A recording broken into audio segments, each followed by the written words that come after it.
बचपन, निष्कपट जिज्ञासा का समय। बचपन ये वो सुनहरा दौर होता है जब हमारा मन एक छोटे पंछी की तरह होता है। हर चीज नई, हर चीज में जान। बच्चा हर चीज को जानना चाहता है, समझना चाहता है। उसके लिए कोई सीमा नहीं होती, कोई बंधन नहीं होता। उसकी आंखें हर पल कुछ नया ढूंढती हैं। हर एक्सपीरियंस उसके लिए अनोखा होता है। बच्चा नकलची होता है। वो जो देखता है, जो सुनता है, उसे अपना बना लेता है। परिवार, दोस्त, रिश्तेदार सब उसकी दुनिया होते हैं। उनके वर्ड्स, उनके काम, उनके विचार बच्चे के मन पर गहरी छाप छोड़ते हैं। संस्कारों की छाया, परिवार और समाज का असर। परिवार और समाज ये दो खंभे हैं जो बच्चे के व्यक्तित्व को आकार देते हैं। परिवार से वो प्यार, संस्कार और वैल्यूज सीखता है। समाज उसे रहन सहन, रीति रिवाजों से वाकिफ कराता है।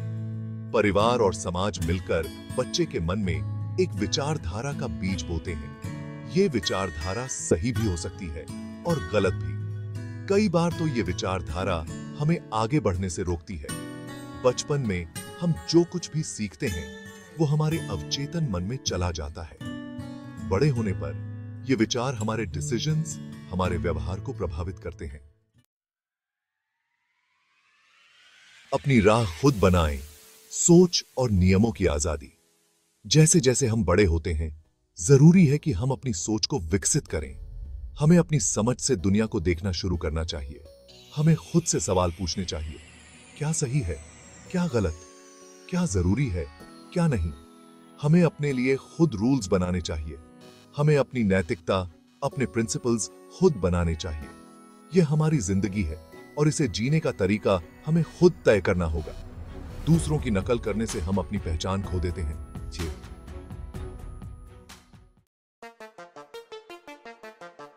सेक्शन 4, मन के स्तर।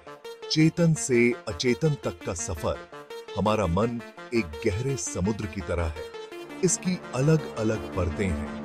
ऊपरी सतह है चेतन मन की। यहां हम जागरूक होते हैं, सोचते हैं, विश्लेषण करते हैं। लेकिन मन का एक बहुत बड़ा हिस्सा अचेतन होता है। यह हमारे चेतन मन से कहीं ज्यादा पावरफुल होता है। यहां हमारे सारे एक्सपीरियंसेस, यादें, भावनाएं जमा रहती हैं। बचपन के संस्कार, डर, असुरक्षा सब यहीं दबे रहते हैं। अवचेतन मन का हमारे व्यवहार पर गहरा प्रभाव पड़ता है। कई बार हम जो करते हैं उसके पीछे का कारण हमें खुद नहीं पता होता।